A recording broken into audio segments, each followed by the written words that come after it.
உலகெங்கிலும் வாழும் தமிழ் உணர்வாளர்களுக்கு நமது அன்பார்ந்த வணக்கங்களை தெரிவித்து சங்கத்தமிழ் இலக்கிய பூங்காவின் தலைவர்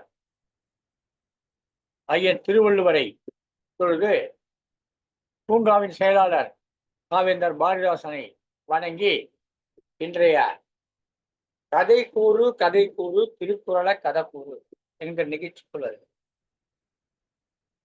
ஒரு திருக்குறளை கதை வடிவத்திலே சொல்லுகிற நிகழ்ச்சி இது.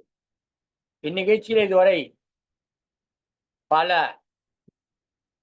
தொடர்கள் நடைபெற்றுள்ளன. அதிலே இன்றைக்கும் ஒரு நிகழ்ச்சி நடைபெறுகிறது.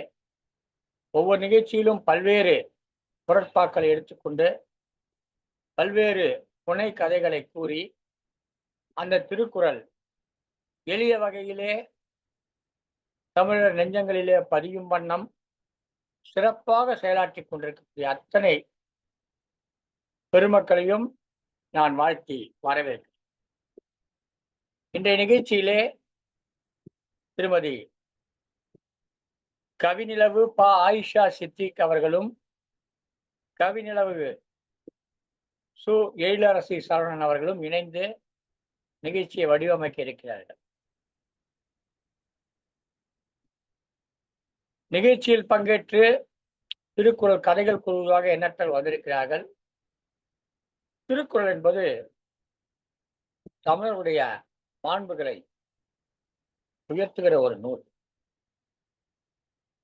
திருக்குறளை படிக்க படிக்க படிக்க ஒவ்வொரு நாளும் ஒவ்வொரு செய்தி வருகிறது. இன்றைக்கு கூட காலையிலே ஒருவருடன் பேசிக் கொண்டிருந்தேன்.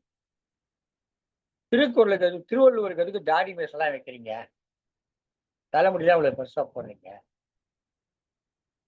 அப்படின்னு கேட்டேன்.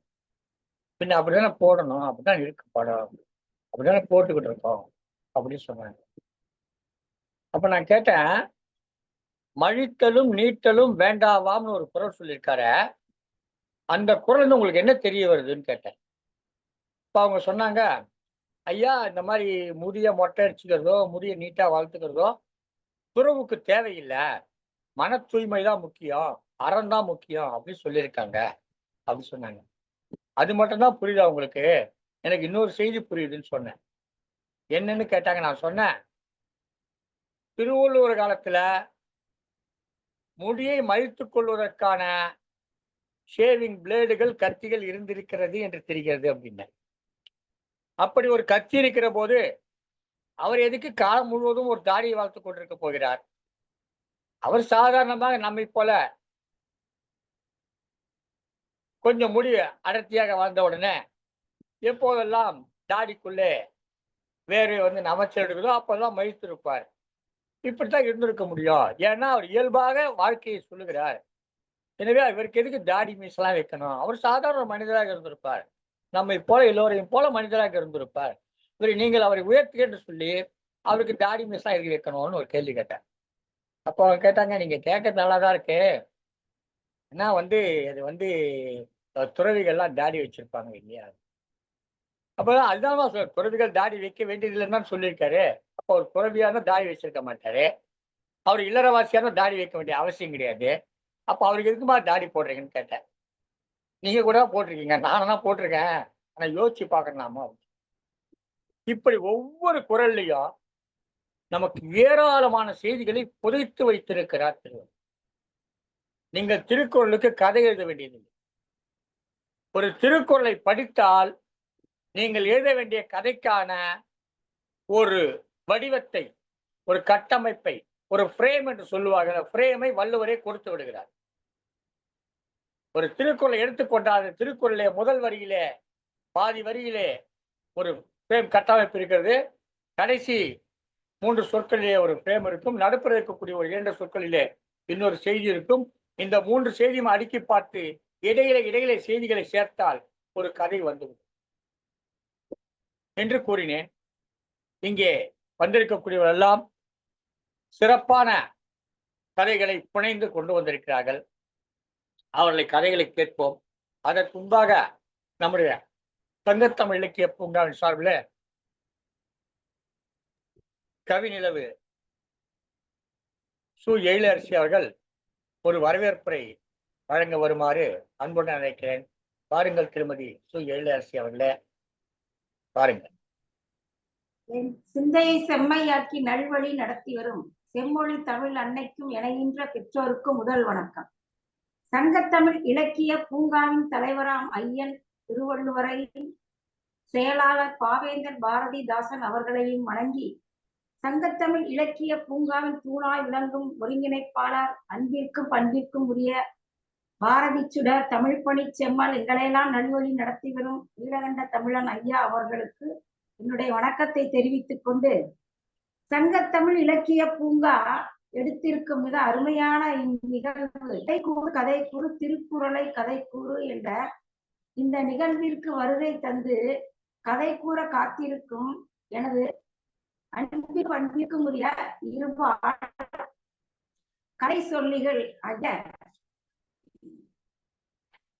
ஜோதி ராமம் அவர்கள் மற்றும் கலையரசி அம்மா, சுந்தரம் சுவாமிநாதன் ஐயா அவர்கள், திரு சண்முகம் ஐயா அவர்கள், திரு ராமகிருஷ்ணன் ஐயா அவர்கள், தருண் ஐயா அவர்கள் மற்றும் தாரகை மற்றதாக இன்று நிறைய பேர் இணைந்துள்ளீர்கள்.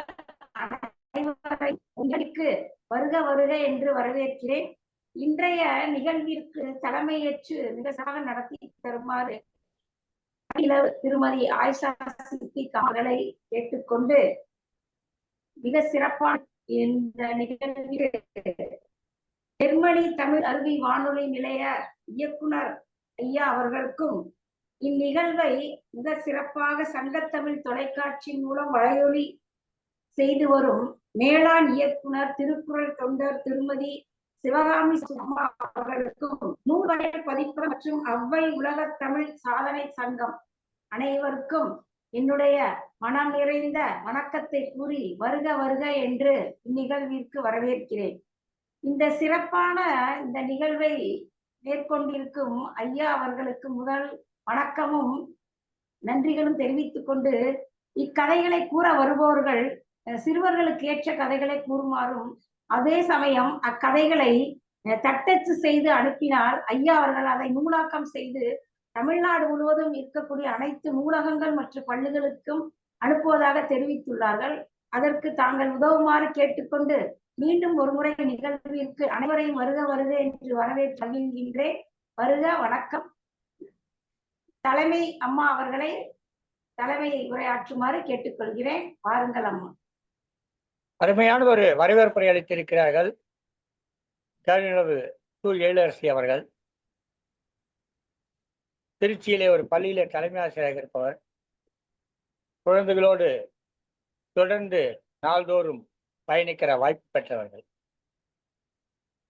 இங்கே சொல்லப்படுகிற கதைகள் எல்லாம் ஆசிரியராக இருப்பவர்களுக்கு அவரவர்களுடைய பள்ளியிலே இருக்கக்கூடிய மாணவர்களுக்கு சொல்லுவதற்கு மிகவும் பயன்தக்கதாக இருக்கும். அது உங்களோடு மட்டும் போய்விடக்கூடாது என்பதற்காகத்தான் அதை நூலாக்கம் செய்து தமிழகமெங்கும் கொண்டு செல்ல வேண்டும் என்ற எண்ணத்தில் இருக்கிறேன் என்று அம்மையார் அவர்கள் குறிப்பிட்டார். அதற்கு நீங்கள் எல்லாம் ஒத்துழைப்பு தர வேண்டும். இந்த நிகழ்ச்சியிலே தலைமை பொறுப்பேற்றிருக்கக்கூடிய திண்டுக்கல் மாவட்டம் பழனியைச் சேர்ந்த ஆங்கில ஆசிரியர் திருமதி ஆயிஷா சித்திக் அவர்கள் தொடர்ந்து இந்த நிகழ்ச்சிகளை ஒருங்கிணைத்து வருகிறார். பல்வேறு சங்கத்தமிழ் இலக்கிய பூங்காவுடைய பல்வேறு செயல் திட்டங்களையும் முன்னெடுத்து செல்வதிலே முனைப்பாக இருக்கிறார். இருவருமே திருமதி எழிலரசி அவர்களும் சரி, திருமதி ஆயிஷா சித்திக் அவர்களும் சரி, இரண்டு பேருமே கவி நிலவுகளாக உலா வந்து கொண்டிருக்கிறார்கள். ஒரு வானத்திலே ஒரு நிலா தானே இருக்க முடியும், இரண்டு நிலா எப்படி வந்தது என்று கேட்கலாம். வந்துவிட்டு நான் என்ன செய்வது? 2 நிலாக்களும் வந்திருக்கின்றன. இந்த 2 நிலாக்களும் சேர்ந்து ஒரு அற்புதமான நிகழ்ச்சியை நடத்த இருக்கிறார்கள். எனவே இந்த நிகழ்ச்சியின் தலைமை பொறுப்பேற்றிருக்கக்கூடிய ஆயிஷா சித்திக் அவர்களை வருக வருக என்று வரவேற்கிறேன். வாருங்கள். நன்றிகள் ஐயா. நன்றிகள் அம்மா. சங்கத்தமிழ் இலக்கிய பூங்காவின் தலைவராம் வள்ளுவர், செயலராம் பாவேந்தர் பாரதிதாசனை போற்றுகின்றேன். கதைகூறு கதைகூறு திருக்குறள் கதைகூறு என்ற இந்த அழகிய நிகழ்வை நமக்கு வடிவமைத்து அதற்கு நல்லதொரு வாய்ப்பை அளித்த நீலகண்ட தமிழன் ஐயா அவர்களை மனதார போற்றுகின்றேன். வரவேற்பு நல்கிய கவிநிலவு எழிலரசி அம்மா அவர்களை வாழ்த்துகின்றேன். அம்மா அதிகமாக மிக தெளிவாக பேசக்கூடியவர். அவர்கள் கூறிய பின்னூட்டங்கள் அனைத்தும் மிக அருமையாக இருக்கும். அதை போலவே அடுத்து நமக்கு கதை சொல்லிகளாக வந்திருக்கும் சான்றோர்கள் அனைவருக்கும் முகமன் கூறுகின்றேன். மேலும் இங்கு பார்வையாளர்களாக இணைந்திருக்கின்ற அனைவருக்கும் முகமன் கூறுகின்றேன். முதலாவதாக எனது திருக்குறள் கதையை கூறுகின்றேன். தலைப்பு தாயும் மகனும். தனக்கு இந்த நிலை வரும் என்று பாத்திமா கனவிலும் எதிர்பார்க்கவில்லை. 3 வயது மகன் அப்துல்லையும் பாத்திமாவையும் தவிக்க விட்டு முஸ்தபா திடீரென ஒரு விபத்தில் மரணமடைந்தார். நிர்கதியாக நின்ற பாத்திமாவுக்கும் அப்துலுக்கும் உதவ யாரும் முன்வரவில்லை. யாருடைய உதவியும் இல்லாமல் பாத்திமா தவித்தாலும் தன் மகனை எப்படியும் படிக்க வைத்துவிட வேண்டும் என்று உறுதி கொண்டிருந்தார். தனக்கு கிடைத்த சிறு சிறு வேலைகளை செய்தார். காடு வேலை, கழனி வேலை, வீட்டு வேலை என்று எது கிடைத்தாலும் செய்வார். உழைப்பு உழைப்பு. தனது மகன் அப்துலை படிக்க வைக்க வேண்டும் என்பதே பாத்திமாவின் எண்ணமாக இருந்தது. அருகிலுள்ள தொடக்கப் பள்ளியில் தன் மகனை சேர்த்தாள். அவனும் தாயின் எண்ணத்திற்கு ஏற்ப படிப்பில் படு சுட்டியாக விளங்கினான். அனைத்து பாடத்திலும் முதல் மதிப்பெண் பெற்றான். அவனுடைய தொடக்க கல்வி முடிந்தது.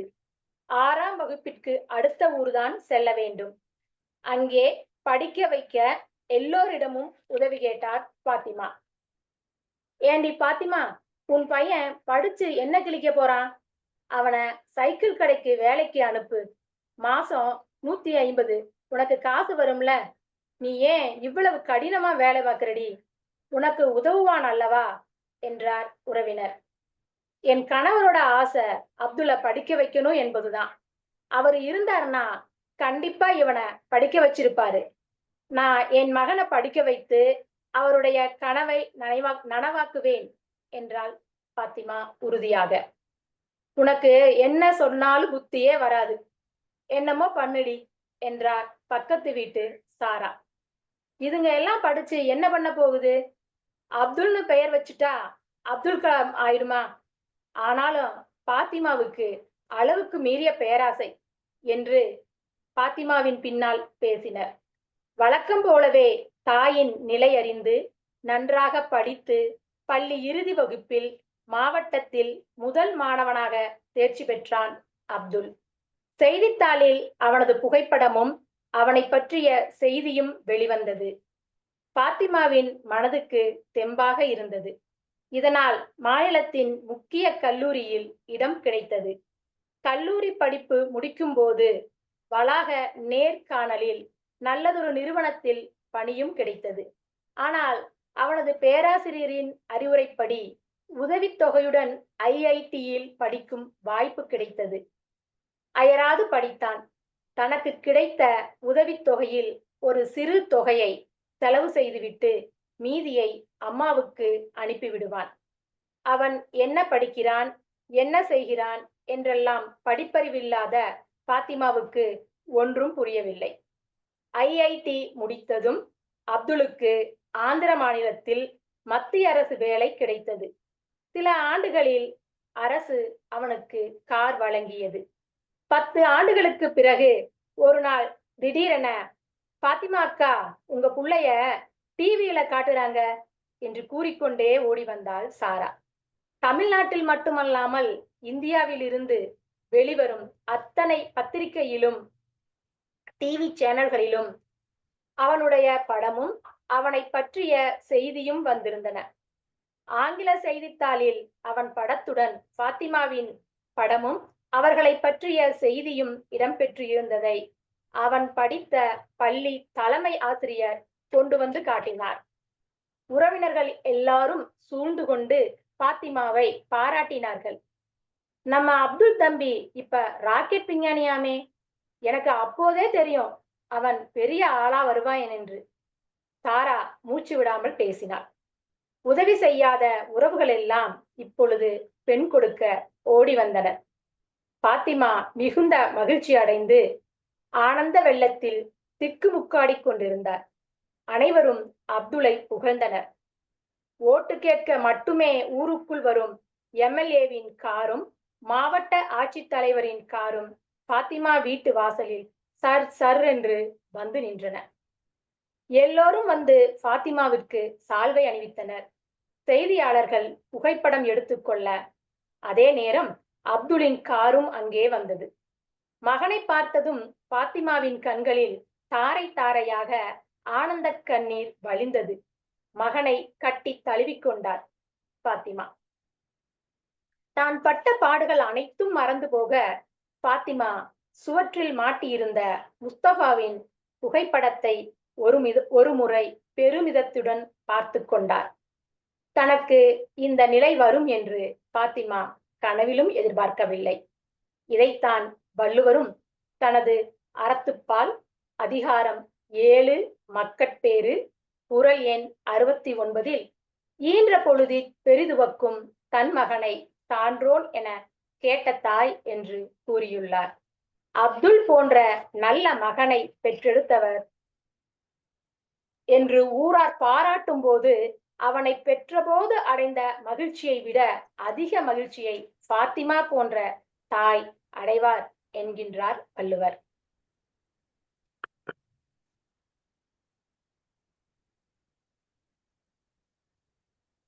தலைமை உரை ஆற்றியதுடன் மிகச்சிறந்த ஒரு அருமையான ஒரு இது கதை என்பதை விட நிஜமாக நடக்கக்கூடிய நிகழ்வை அழகாக கூறியிருக்கிறீர்கள். அம்மா, நான் முதலில் தேர்ந்தெடுத்த கதையும் இதேதான். ஈன்ற பொழுதில் பெரிதுவக்கும் தன் மகனை சான்றோன் என கேட்ட தாய் குறளை தான் நானும் தேர்ந்தெடுத்து கதை கூறினேன். அதே கதையை நீங்கள் அப்ப இருவருடைய எண்ணங்களும் ஒரே மாதிரி இருக்கிறது. கல்வி செல்வம் மட்டுமே உலகில் அழியா செல்வம். பாத்திமா படிக்காவிட்டாலும் தன்னுடைய மகனை படிக்க வைத்ததன் பலனை அவர்கள் நன்றாக பையன் அம்மாவின் ஆசையை நிறைவேற்றிட்டார். மிக சிறப்பான ஒரு கதை, அருமையான கதை. இந்த கதை முதல்ல சகோதரி, நான் கிராமத்தில் படிக்கிறேன். இது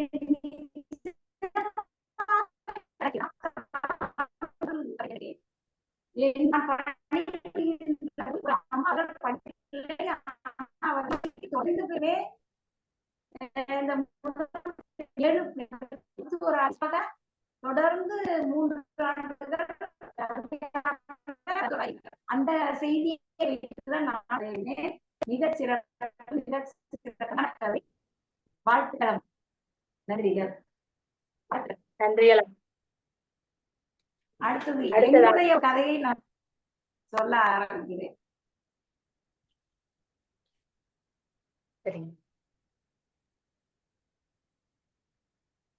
நான் ஒரு சிற்றறிவுக்கு ஏற்ற வகையில் ஒரு சிறு கதையை உங்கள் முன் கூற விளைகிறேன். திருக்குறள் வேண்டுதல் வேண்டாமை இலானடி சென்றார்க்கு யாண்டும் இடும்பை இல. அதாவது இது கடவுள் வாழ்த்துல இந்த திருக்குறள் வரும். 4வது திருக்குறள். விருப்பும் வெறுப்பும் இல்லாதவனான இறைவனின் அடிகளை இட்டுக் கொண்டிருப்பவர்களுக்கு எக்காலத்திலும் துன்பமே உண்டாகாது அப்படிங்கிறதா என்னுடைய பொருள். நான் ஒரு சிறிய கதை. அம்மா என்று அன்பொழுது அழைத்தான் ரகு. திரும்பி பார்த்தாள் தேவி. என்னப்பா எழுந்துட்டா?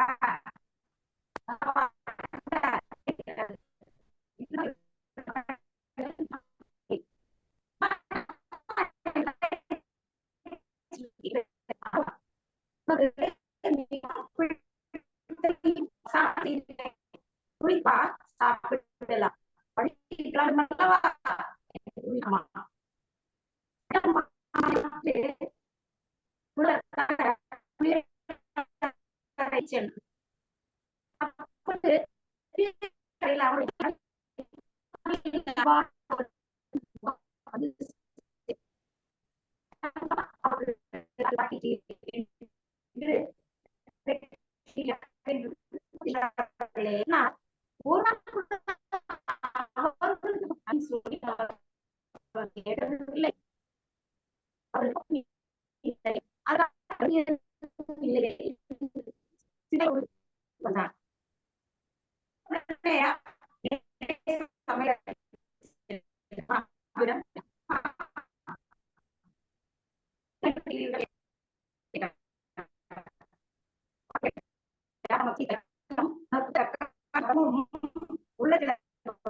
வீடியோ ஆஃப் பண்ணி பாருங்க.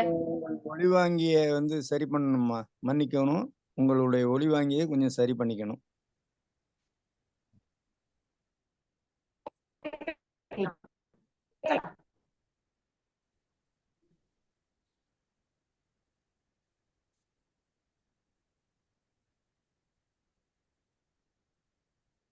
அம்மா, நான் உங்களிடம் ஒன்று கேட்கலையா? இப்பதாங்கம்மா கேக்குது. கேட்கலையா? இப்பதாங்கம்மா கேக்குது. கேட்கலையாங்கிறதாம்மா கேக்குது. இந்த ரகு தேவி சொன்னீங்களம்மா, அதுக்கு அடுத்து கொஞ்சம் கரெக்டாக இருந்ததுங்க. அதுக்கு அடுத்து எதுல இருந்து? ஸ்டார்டிங்ல இருந்துங்கம்மா கிளியராவே இல்லைங்க. அப்படியா? நான் திரும்பி சொல்லட்டுமா? மறுபடியும் சொல்லட்டுமா? சொல்லுங்கம்மா. திருக்குறள் கதைகளில் நான் தேர்ந்தெடுத்த திருக்குறள் கடவுள் வாழ்த்துல 4வது திருக்குறள். வேண்டுதல் வேண்டாமை இலானடி சேர்ந்தார்க்கு யாண்டும் இடும்பை இல.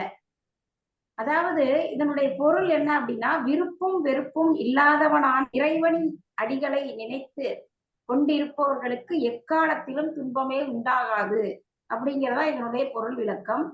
ஆனால் நான் என்னுடைய சிற்றறிவுக்கு ஏற்ற வகையில் ஒரு சிறுகதை எழுதியுள்ளேன். அதை உங்கள் முன் கூற விளைகிறேன். அம்மா என்று அன்பொழுது அழைத்தான் ரகு. திரும்பி பார்த்தாள் தேவி. என்னப்பா எழுந்துட்டியா அப்படின்னு கேட்டார். இந்த தேநீர் அருந்து என்று புன்னகையுடன் மகனிடம் நீட்டினாள் தேவி. அம்மா, இன்று காலை சிற்றுண்டி என்னம்மா என்று கேட்டான். உனக்கு மிகவும் பிடித்த பூரியும் மசாலும் தான் செய்துள்ளேன் அப்படின்னு என்று கூறினாள். குளித்து விட்டு வந்து சாப்பிடுறது, பள்ளிக்கு கிளம்ப வேண்டும் அல்லவா? சரியம்மா என்று குளியலறை நோக்கி குளிக்கச் சென்றான். அவனின் மனதில் அம்மாவின் அன்பான புன்னகை முகம் வந்து சென்றது. நம்ம அம்மா இதுவரை ஆசைப்பட்டு எதுவுமே அப்பாட்ட கேட்டதே இல்லை. அவர்களுக்கு எது விருப்பம் அப்படின்னு சொன்னதுமே இல்லை, இல்ல அப்படின்னு வருந்தியதுமே இல்லை. எனக்கு அப்பாவுக்கு, தங்கச்சிக்கு, தாத்தா பாட்டிக்கு என்னென்ன வேணும் கேட்டு கேட்டு எங்க விருப்பத்துக்கு ஏற்ற மாதிரி செய்கிறார்கள். ஆனா அம்மா மட்டும் அவங்களுக்கு என்ன பிடிச்சது எதுவுமே செஞ்சுக்கிறதே இல்லையே அப்படின்னு சிந்தனை செய்து கொண்டே குளித்து விட்டு வந்தான். இத அம்மாட்டையே கேட்டலாம் அப்படின்னு நினைத்து கொண்டு சமையல் அறைக்குள் சென்றான். வாரகு, குளிச்சிட்டியா? இந்த சிற்றுண்டி தயார், சாப்பிடு. மதியத்திற்கு உனக்கு பிடித்த தக்காளி சாதமும் உருளை வறுவலும் செய்து வைத்துள்ளேன். நீயும் சாப்பிட்டு விட்டு உன் நண்பர்களுக்கும் கொடு என்றாள் தேவி. சரி அம்மா, மிக்க நன்றி. அம்மா, உங்களிடம் நான் ஒன்று கேட்பேன், நீங்கள் பதில் சொல்ல வேண்டும் என்றான் ரகு. அப்படியா, என்ன கேளு அப்படின்னு சொன்னாள் தேவி. அம்மா, வீட்டுல இருக்கா எல்லாருக்கும் பார்த்து பார்த்து செய்றீங்க, பிடிச்சதெல்லாம் செய்றீங்க, ஆசையோட செய்றீங்க. ஆனா உங்களுக்கு எது பிடிக்கும், உங்க விருப்பம் எது அப்படின்னு எதுவுமே இது வரைக்கும் நீங்க செஞ்சு நான் பார்த்ததே இல்லை, நீங்க கேட்டதும் இல்லையே அப்படின்னு கேட்டான். அதற்கு தேவி சொன்னா, ரகு, நீங்க எல்லாரும் மகிழ்ச்சியா இருக்கிறதே எனக்கு விருப்பம். மற்றவர்களை மகிழ்வித்து மகிழ்வதே ஆக சிறந்தது. விருப்பம் வெறுப்பும் நம்ம மனதுக்கு நெருக்கமானதுதான். நம்ம எதை விரும்புறோம் வெறுக்கிறோம் அப்படிலாம் இல்லை. அன்பு மட்டும்தான் இந்த உலகத்தையே ஆளக்கூடிய ஆயுதம். அதனால நீயும் எல்லார்கிட்டையும் அன்போடையும் விட்டு கொடுத்தும் அனுசரித்து நடந்தீனா உனக்கும் இதே மாதிரி குணங்கள் தானே வந்துடும். அப்படியாம்மா, நானும் இனிமே உங்களைப் போல இருக்க போகிறேன் அம்மா என்று பாசத்தோடு பின்னால் வந்து கட்டி அணைத்தான் ரகு. அவனை ஆசையோடு உச்சி முகர்ந்தாள் தேவி. வாய்ப்பிற்கு நன்றி. இக்கதை மூலம் ஒரு செயலை செய்ய விரும்புவது, அதாவது ஒரு பொருளை பெறுவதற்கு ஆசைப்படுவதோ அல்லது ஒரு செயலை செய்ய விரும்பாததோ இருக்கவங்க கிட்ட பின்பற்றுபவர்களுக்கு எந்த துன்பமுமே வாழ்க்கையில ஏற்படாது அப்படிங்கிறது கருத்தில் கொண்டு இந்த சிறிய கதையை எழுதினேன். நன்றி, வணக்கம். அருமை அம்மா. ஒரு அம்மா தனது குடும்பத்திற்காக எவ்வளவு சிறப்பாக செயல்படுகின்றார். விருப்பு வெறுப்பு இல்லாமல், தனக்கென்ற விருப்பு வெறுப்பு இல்லாமல் குடும்பத்தில் உள்ள அனைவருக்காகவும் பார்த்து பார்த்து செய்கின்றார். அது எல்லா அம்மாவும் செய்யக்கூடியது. ஆனால் அந்த குழந்தை ரகு அதை கவனித்து அம்மாவிடம் கேட்டார், பார்த்தீர்களா? அது மிகவும் அருமையாக இருந்தது அம்மா. அவங்களுக்கு என்ன பிடிக்கும் என்று தெரிந்து கொள்ள ஆவல் கொண்டு அவங்க அம்மாவிடம் கேட்டதும் அதற்கு அம்மா கூறியது, அடுத்தவருடைய மகிழ்ச்சியே எனது மகிழ்ச்சி என்று கூறிய விதம் மிக அருமை அம்மா. வேண்டுதல் வேண்டாமை இலான் அடி சேர்ந்தாருக்கு யாண்டும் இடும்பை இல என்ற குரலுக்கு மிக அழகாக பொருந்தி இருந்தது அம்மா. வாழ்த்துக்கள். அடுத்ததாக ராமகிருஷ்ணன் பாருங்களேன், கொஞ்சம் வெளியே போனோம், பாக்குறேன், வாசிச்சுட்டு போயிடலான் இருக்கேன், பாருங்க. அடுத்ததாக ராமகிருஷ்ணன் ஐயா திருமுகையிலிருந்து வருகின்றார். பொதுவாக திருக்குறள் அதிக மொழிகளில் மொழிபெயர்க்கப்பட்டிருக்கின்றது. லத்தீன், ஜெர்மன், பிரெஞ்சு, வடமொழி, ஆங்கிலம் என்று அதிக மொழியில் மொழிபெயர்க்கப்பட்டிருக்கின்றது. அத்தகைய சிறப்புமிக்க திருக்குறள் கதையை கூற நம்மிடையே வருகின்றார் ராமகிருஷ்ணன் ஐயா திருமுகையிலிருந்து. வாருங்கள் ஐயா. தமிழ் என் தாய், நான் அவள் சேய். இந்த அவையில் கூடியிருக்கும் அனைவருக்கும் பணிவான வணக்கத்தை தெரிவித்து, ஒரு திருக்குறளில் நான் தேர்வு செய்திருக்கின்றேன். அந்த குறளின் மைய கருத்தை கொண்டு இந்த கதை. பள்ளிக்கூடத்துல வகுப்புல தமிழ் ஆசிரியர் கரும்பலகையில ஒரு குறளை எழுதினாரு. எழுதிட்டு மாணவர்களை பார்த்து, முருகா எங்க படி பார்க்கலாம் அப்படின்னாரு. அவன் தட்டு தடுமாறி படித்தான். என்ன, படிப்பதற்கு கஷ்டமாக இருக்கிறதா? இல்லை சார், முதலில் படிக்கும் பொழுது என்று கூறவே சொல்கிறேன் கேள். இந்த குறளானது நட்பு என்கின்ற அதிகாரத்தில் வள்ளுவர் கூறிய குறள். இந்த குறள் என்னன்னா, இப்ப பாருங்க, எல்லாரும் கவனிக்கணும், இங்க பாருங்க. உடுக்கை இழந்தவன் கை போலே ஆங்கே இடுக்கண் களைவதாம் நட்பு. எவ்வளவு சுலபமா இருக்குது குறள். இது புரியலையா? யாருக்கா தெரியுமா இதுக்கு அர்த்தம்? சரி, நானே சொல்லிடுறேன். நட்பு என்பது எப்படி இருக்க வேண்டும் என்றால், தக்க சமயத்தில் மிகவும் உதவுபவனாகவும் அந்த உதவி மிகவும் அவசியம் உள்ளதாகவும் இருக்க வேண்டும். அது தக்க சமயத்தில் உதவுகின்ற கை போல இருக்க வேண்டும். என்னடா இது கை போலங்கிறாரு, சும்மாங்கிறாரு அப்படின்னு மாணவர்கள் முணுமுணுக்க மீண்டும் அவர் அதை பற்றி விரிவாக சொல்லுகின்றார். இப்போ ஒரு பந்தயம்னு வச்சுக்கோங்க, அதுல போயிட்டு இருக்காங்க. அப்படி ஓடி போகும் பொழுது என்ன ஆகுதுன்னா, ஏதோ ஒரு இடைஞ்சல் வருது. ஓட்டப்பந்தயத்துல ஓடும்போதே இடைஞ்சல் வந்துன்னா என்ன பண்ணுவான்? ஓடாம விட்டுட்டா பரிசு போயிடும், ஆனா ஓடியும் ஆகணும். அந்த மாதிரி ஓட முடியாத நிலையும் ஏற்படுது. அந்த சமயத்தில் அவனுக்கு கை கொடுத்து உதவுவது எதுவோ அப்படி இருக்க வேண்டும் நட்பு என்பது என்று கூறுகிறார்.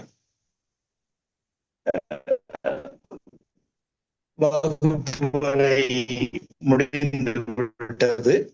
மதியம் துவக்கம், மதியம் பிரிவு. அங்க இன்னைக்கு நீங்க அந்த நம்ம கால்பந்தாட்டத்தினுடைய போஸ்டருக்குள்ள கம்பம், அதை போய் தொட்டு விட்டு இங்க வர வேண்டும். என்ன, எல்லாருமே ரெடியா இருக்கீங்களா? சரி, பரவாயில்ல. ஒரு 10 பேரா போய் பார்க்கலாம் யார் சிறப்பா ஓடி முதல்ல வர்றாங்கன்னு. முருகா, நீ இந்த முதல் குரூப்லயே இருக்கியா? சரி இரு. முதல் இதுல அணியில முருகன் உட்பட ஒரு 10 பேர் இருந்தார்கள். முருகன் ஒரு மாணவன் பெயர் என்று வைத்துக் கொள்வோம். நான் 1, 2, 3 சொன்னதும் உடனே ஓடணும். ஓடி போய் தொட்டுட்டு வரணும். என்ன? எல்லா மாணவர்களும் தலையாட்டினார்கள். 1, 2, 3. உடனே மாணவர்கள் எல்லோரும் ஓடினார்கள். சில வினாடிகள் கழிந்திருக்கும், அவ்வளவுதான். பட் என்று ஒரு சத்தம். எல்லோரும் பார்த்து கொண்டும் இருக்கின்றார்கள், ஆனால் ஓடுகிறார்கள். என்ன ஏற்பட்டது என்றால், முருகன் அணிந்திருந்த அந்த ஸ்லாட் என்று சொல்லக்கூடிய உள்ளாடை ஜட்டி, அதனுடைய எலாஸ்டிக் என்று சொல்லுகிறோமே, சுருங்கும் தன்மை இருக்கிறது, அது கட்டாய்விட்டது. அதுதான் அவனுடைய மானத்தை காப்பது. ஆனால் அந்த இடத்தில் அவன் என்ன செய்வது? 2 கையினுடைய வீச்சிலே தான் ஓட்டப்பந்தயம் இருக்கும். ஆனால் அவனுடைய ஒரு கை அவனுடைய அந்த உள்ளாடை ஜட்டியை பிடித்து கொண்டு ஓடி பிறகு புறப்பட்டு அந்த இடத்திற்கு வந்து சேர்கின்றான். இதுதான் அந்த ஒரு சின்ன கதைக்காக. இப்பொழுது அந்த ஜட்டியை மட்டும் அவனுடைய கை தாங்களாக பிடிக்காவிட்டால் என்ன நேர்ந்திருக்கும்? அதுதான் இங்கே கஷ்டப்படுகின்ற வேளையிலே ஒருவனுக்கு உதவி செய்ய வேண்டும். இந்த கஷ்டத்திற்கு எப்படி கை கொடுத்து உதவியதோ அதே போல் நாம் கஷ்டப்படுகின்ற வேளையிலே, துன்பப்படுகின்ற வேளையிலே, நமக்கு இடர் வருகின்ற நேரத்திலே யார் நம்முடன் இருந்து அல்லது இருந்தவர்களில் யார் நமக்கு தக்க உதவி செய்கின்றார்களோ அந்த உதவிதான் நட்பு என்பது. அந்த உதவியை செய்பவன் தான் நல்ல நண்பன் என்று கூறியதும் இப்பொழுது முருகனுக்கு பொறி தட்டியது. காலையிலே தமிழ் வாத்தியார் அவ்வளவு அழகாக சொன்னார். நாம் அதை கவனிக்கவில்லை. ஆனால் நமக்கே நேர்ந்து விட்டதே, இப்பொழுது தெளிவாக புரிந்து கொண்டது என்று மானசீகமாக தமிழ் வாத்தியாரோட பேசி உண்மையிலேயே இந்த திருக்குறளுக்கு அர்த்தம் இன்னைக்கு நல்லா விளங்கிச்சு சார் என்று கூறுகிறான். இது ஒரு சின்ன அந்த குறளுக்கு ஏற்றாற் போல் இருக்கும் என்று நம்புகிறேன். வாய்மொழி கேட்டவர்க்கும் வாய்ப்பு தந்தோருக்கும் இடையிலே வந்து நான் வேறு ஒரு இடத்துக்கு செல்ல வேண்டிய காரணத்தினால் இடைச்செருகல்ல வந்தேன். 5வது பதிலா 3வது வந்திருக்கிறேன் என்று கூறி இந்த சந்தர்ப்பம் கொடுத்த அனைவருக்கும் நன்றி, வணக்கம். கவிஞர் எஸ். ராமகிருஷ்ணன், சிறுமுகை. நன்றிகள் ஐயா, மிகச் சிறப்பு ஐயா. உடுக்கை இழந்தவன் கை போல் ஆங்கே இடுக்கண் கடைவதான் நட்புன்னு நட்புக்கு மிகச்சிறந்த இலக்கணத்துக்குரிய இது பள்ளிகளிலும் நடக்கக்கூடிய ஒரு நிகழ்வை மிக அழகாக கதையாக கோர்த்து கூறியிருக்கிறீர்கள். திருக்குறள் இப்ப மாணவர்களுக்கு கொஞ்சம் சற்று கடினமாகத்தான் இருக்கும், ஆனா அனுபவப்படும் போது புரியும் என்று கூறுகிறீர்கள் பாருங்கள். கதை சிறப்பு. சொந்த அனுபவத்தின் மூலமாக அவன் திருக்குறளை உணர்ந்து கொண்டான் அப்படின்னு சொல்லியிருக்கீங்க. முருகனுடைய அந்த நிகழ்வு ஓட்டப்பந்தயத்தின் போது நடந்தது. உங்களுடைய கற்பனை கதையாக இருந்தாலும் மிக சிறப்பாக கதை கூறினீர்கள். தொடர்ந்து இக்கதைகளை கூறி இந்நிகழ்வை சிறப்பாக்குமாறு கேட்டுக்கொள்கிறேன். நன்றி, வணக்கம் ஐயா. சிறப்பு, வாழ்த்துக்கள் ஐயா. அடுத்ததாக நன்றி. சுந்தர் சுவாமிநாதன் இருந்து வருகின்றார். பல மொழிகளில் மொழிபெயர்க்கப்பட்டிருந்தது திருக்குறள் என்று பார்த்தோம். அதில் லத்தீன் மொழியில் பெஸ்கி பாதிரியாரும் டாக்டர் கிரவுல் என்பவரும் மொழிபெயர்த்திருக்கின்றனர். வாருங்கள் ஐயா. சுந்தர் சுவாமிநாதன், நெல்லையில் இருந்து. வணக்கம் ஐயா. வணக்கம். வணக்கம் ஐயா. அன்னை தமிழுக்கு என் முதல் வணக்கம். வாழ்வின் நெறிக்கு வழிகாட்டிய ஐயன் வள்ளுவனை வணங்கி சங்கத்தமிழ் இலக்கிய பூங்கா ஒருங்கிணைப்பாளர் தமிழ் சுடர் நீலகண்ட தமிழன் ஐயாவுக்கு வணக்கம். ஒருங்கிணைப்பு கவி நினைவு பா ஆயிஷா சித்திக் அவர்களுக்கும் கவி நினைவு சு எழிலரசி சரண் அவர்களுக்கும் வணக்கம். கதை சொல்லவிருக்கும் அனைவருக்கும் என் வணக்கத்தை கூறி குறள் கதைக்கு வருகிறேன். கதை. செல்வியின் திருமணத்தை முன்னின்று நடத்தினார் பெரியப்பா முருகேசன். தன் மகள் ரேவதி இருக்கும் ஊரிலே செல்விக்கும் வரன் அமைந்ததால் முருகேசன் மகிழ்ந்திருந்தார். செல்வியின் அப்பா மிகவும் அமைதியானவர், யாரிடமும் கோபமாக பேசியதில்லை. ஆனால் ரேவதிக்கு ஒரே ஊரிலே செல்வி வந்து வசிப்பது பிடிக்கவில்லை. திருமணமே தன் அப்பாவின் உதவியால் நடந்ததெனவும் பொருளுதவி செய்வதையும் சித்தப்பாவிடம் ஏதாவது குற்றம் சொல்லியே வாட்ஸ்அப்பில் பதிவுகள் போட்டுக்கொண்டு மனதை காயப்படுத்துவாள். ரேவதியின் எந்த குற்ற பதிவுக்கும் பேசுவதோ மறுபதிவோ போட மாட்டார் சித்தப்பா. ஒரு நாள் ரேவதியை கைபேசியில் அழைத்த சித்தப்பா, உன் அப்பாவிடம் பலமுறை போனில் தொடர்பு கொண்டும் எடுக்கவில்லை, அதனால் அப்பாவின் வாட்ஸ்அப் நம்பரை உள்ள போன் நம்பரை கொடு என்று கேட்டார். சித்தப்பாவை பலமுறை குற்றம் சொல்லியும் போட்ட வாட்ஸ்அப் பதிவுகளை அப்பாவிடம் காண்பித்து விடுவாரோ? அப்பா கோவப்படுவாரோ? எதுக்கு கேட்கிறாரோ? அச்சத்துடன் அரை மனதுடன் நம்பரை கொடுத்துவிட்டு இரவு தூக்கம் வராமல் தவித்தாள் ரேவதி. மறுநாள் அப்பாவிடம் ரேவதி தந்தையர் தின வாழ்த்து கூறி ஆசி பெற்றாள். அப்பா, உங்க போன் நம்பரை சித்தப்பா கேட்டாங்க, கொடுத்தேன். எதுக்கு கேட்டாங்க? உள்ளூர பயத்துடன் சொல்லி முடிப்பதற்குள் வாசலில் செல்வி வந்து கொண்டிருந்தாள். புன்னகையுடன் ரேவதியை பார்த்து கொண்டு பெரியப்பாவிடம் தந்தையர் தின வாழ்த்துக்கள் கூறி காலில் விழுந்து ஆசி பெற்றாள். முருகேசன் ரேவதியை பார்த்து, ரேவதி, நேற்று தம்பி எதுக்கு போன் பண்ணான்னு கேட்டாய் அல்லவா? எனக்கு தந்தையர் தின வாழ்த்துக்கள் காலையிலே முதலிலே வாட்ஸ்அப்பில் சொல்லிவிட்டான், அதுக்குத்தான் கேட்டிருக்கிறான் என்றார் பெருமிதத்துடன். வீட்டிற்குள் தனியே சென்ற ரேவதி சித்தப்பாவின் நம்பருக்கு போன் செய்து இத்தனை நாள் தவறாக பேசியதற்கு மன்னிப்பு கோரினாள். சித்தப்பாவின் நல்ல குணம் அறிந்து தன் குற்றம் உணர்ந்தார் ரேவதி. அதிகாரம் 19, புறங்கூறாமை. குறள் 190. ஏதிலார் குற்றம்போல் தம் குற்றம் காண்கிற்கின், ஏதிலார் குற்றம்போல் தம் குற்றம் காண்கிற்பின் தீதுண்டோ மண்ணும் உயிர்க்கு.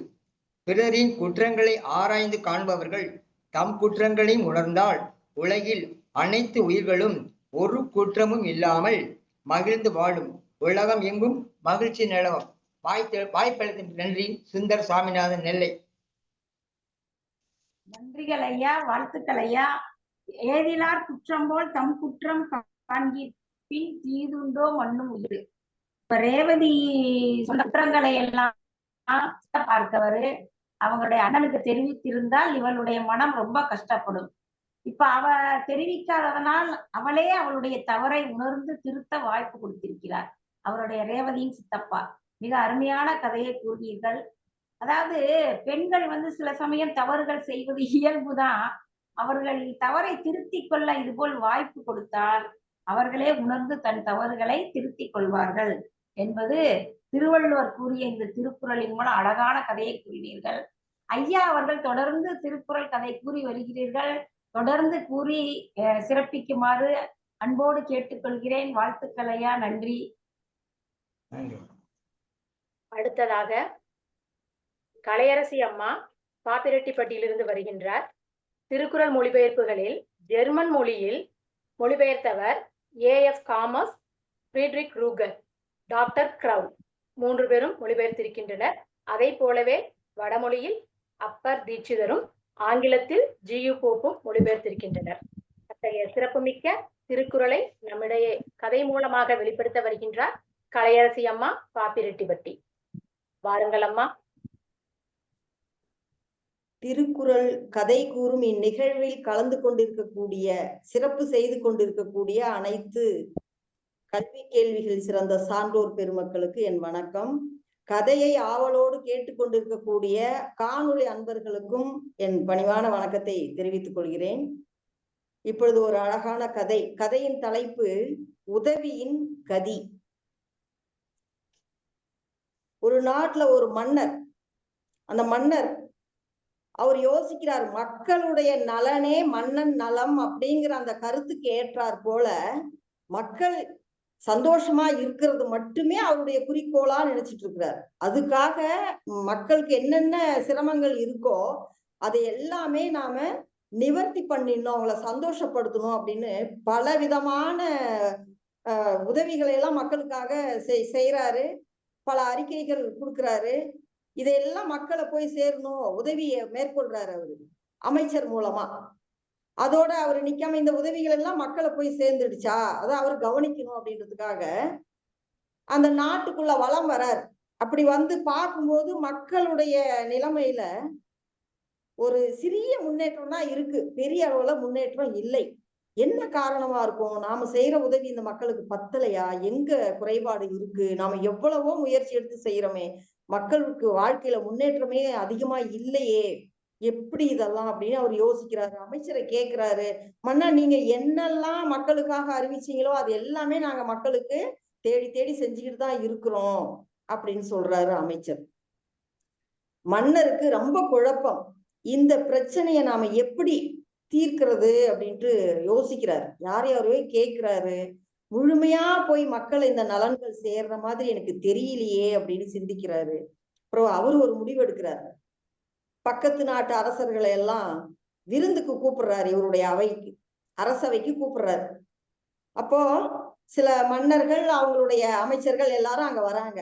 அவங்களுக்கு எல்லாருக்கும் விருந்து இவரு கொடுத்துட்டு பிறகு கேட்கிறாரு, நானு நிறைய நலத்திட்டங்களை மக்களுக்காக செய்யறேன், ஆனா மக்களுடைய வாழ்க்கையில சிறந்த முன்னேற்றம் ஏற்படல, அதுக்கு என்ன காரணமா இருக்கும்? உங்களுடைய ஆலோசனையை கொஞ்சம் சொன்னீங்கன்னா எனக்கு உதவியா இருக்கும் அப்படின்ட்டு கேட்கிறாரு. எல்லாருமே அமைதியா இருக்காங்க.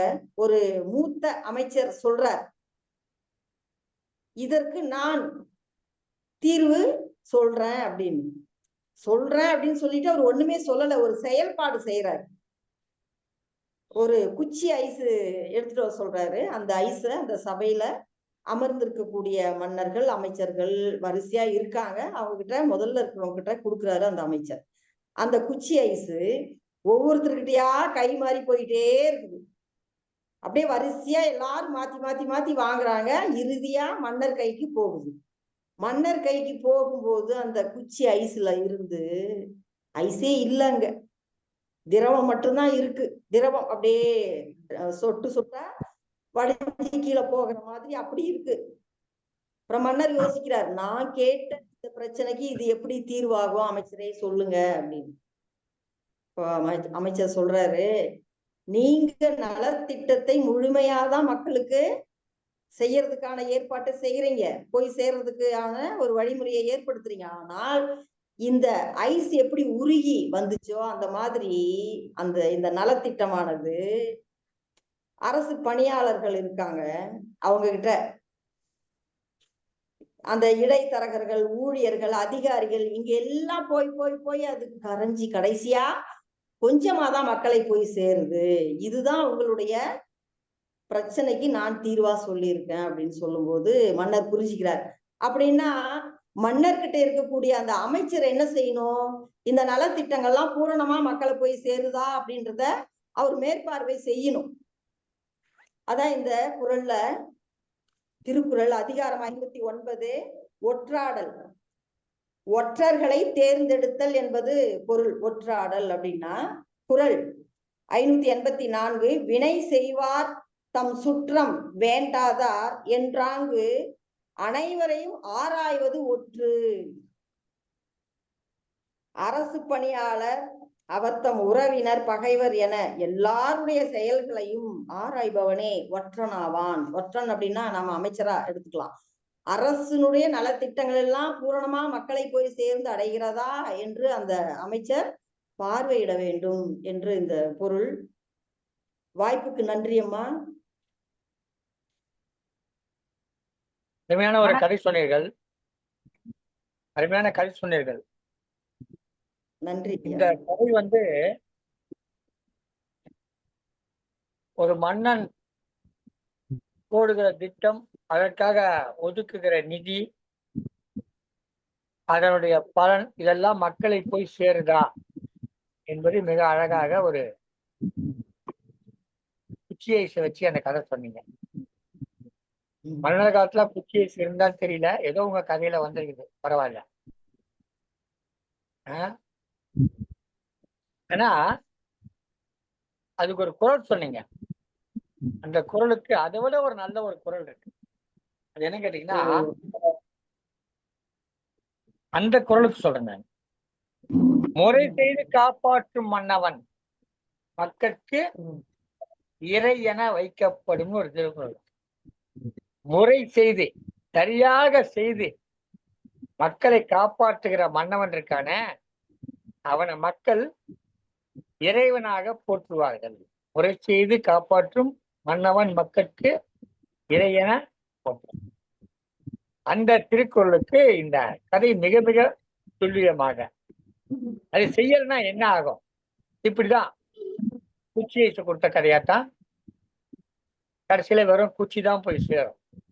அப்ப அந்த குச்சி போய் சேரக்கூடாதுன்னா, நாம் வகுத்த திட்டம் சரியாக அந்த மக்களை சென்று சேருகிறதா என்று பார்க்க வேண்டும். ஒவ்வொரு கட்டத்திலும் அதை மீளாய்வு செய்ய வேண்டும். செய்து கொண்டே சென்றால்தான் அந்த வெற்றி கிடைக்கும் என்பதை மிக அருமையான ஒரு திருக்குறளை வள்ளுவர் சொல்லியிருக்கிறார். நீங்கள் வேறொரு குறளை சொன்னீர்கள். இந்த குறளுக்கும் அது பொருத்தமாக இருக்கும். நாம திருக்குறள் நிறைய செய்திகள் இருக்கு. ஒரு செய்தி சொல்றேன், உங்களுக்கு எல்லோருக்கும் தெரிஞ்ச குறள். அகர முதல் எழுத்தெல்லாம் ஆதி பகவன் முதற்றே உள்ளது. இந்த திருக்குறளுக்கு என்ன பொருள் சொல்றோம்?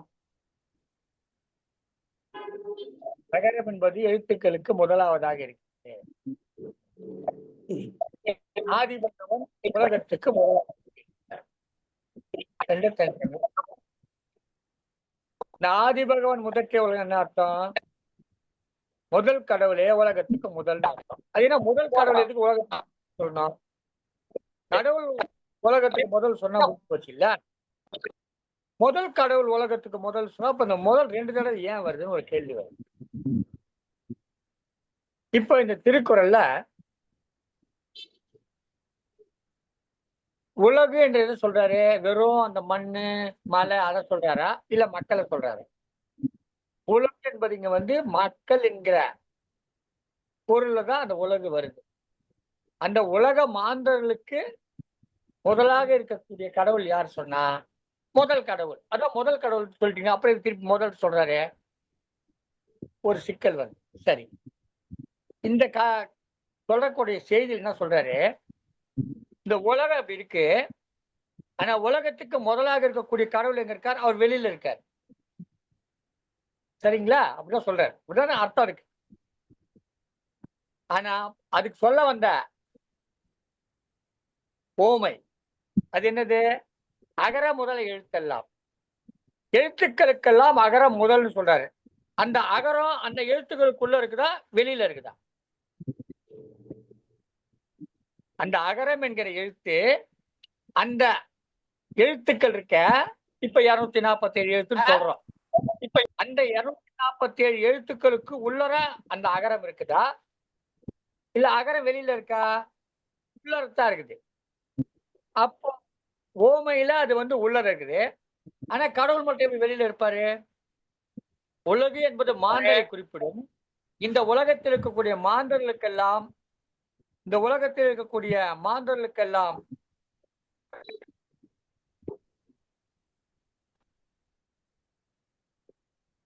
உலக மாந்தர்களுக்கெல்லாம் முக்கியமாக முதலாக இருப்பிற அந்த கடவுள் எப்படி வெளியில இருப்பாரு? அந்த ஓமையும் இந்த ஓமானமும் பொருந்தல. சரிங்களா? அப்போ அந்த ஆதி பகவன் என்பதும் இந்த மாந்தர்களுக்குள்ளதான் இருக்கார். ஆதி பகவன் என்று சொல்றாரு வள்ளுவர். ஆதி பகவன் முதற்றே உலகு சொல்றாரு. அவரும் இந்த மாந்தர்களுக்கு உள்ளதா இருக்கார். ஆதி என்றால் என்ன பொருள்? பொதுவாக கல்வின்னு சொல்லுவீங்க, பொதுவாக முதல்னு சொல்லுவீங்க. ஆனா 5 வயதில் ஆதியை ஓதன்னு ஒரு பாடல் இருக்கு. அந்த இடத்துல ஆதி என்ற பொருளுக்கு கல்வி என்று பொருள்.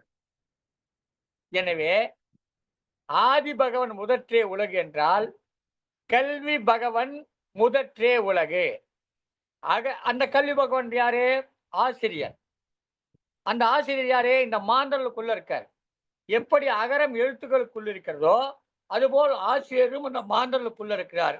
எனவே அகர முதல எழுத்தெல்லாம் என்றால் எழுத்துக்களுக்கு உள்ள இருக்கக்கூடிய அகரம் முதலாவதாக இருக்கிறது. மாந்தர்களுக்குள்ள இருக்கக்கூடிய ஆசிரியர் முதலாவதாக இருக்கிறார். ஏனென்று சொன்னால் மக்களாக இல்லாமல், விலங்குகளாக இல்லாமல் மக்களாக வாழ வேண்டும் என்று சொன்னால் அவர்களுக்கு அறிவு தேவை, கல்வி தேவை, அந்த கல்வி என்பது ஆதி பகவன் என்று சொன்னால் கல்வி கடவுள், கல்வி கடவுள் யார் என்று சொன்னால் ஆசிரியர். எனவே இன்று முதல் இந்த பொருளை நினைவில் வைத்துக் கொள்ளுங்கள்.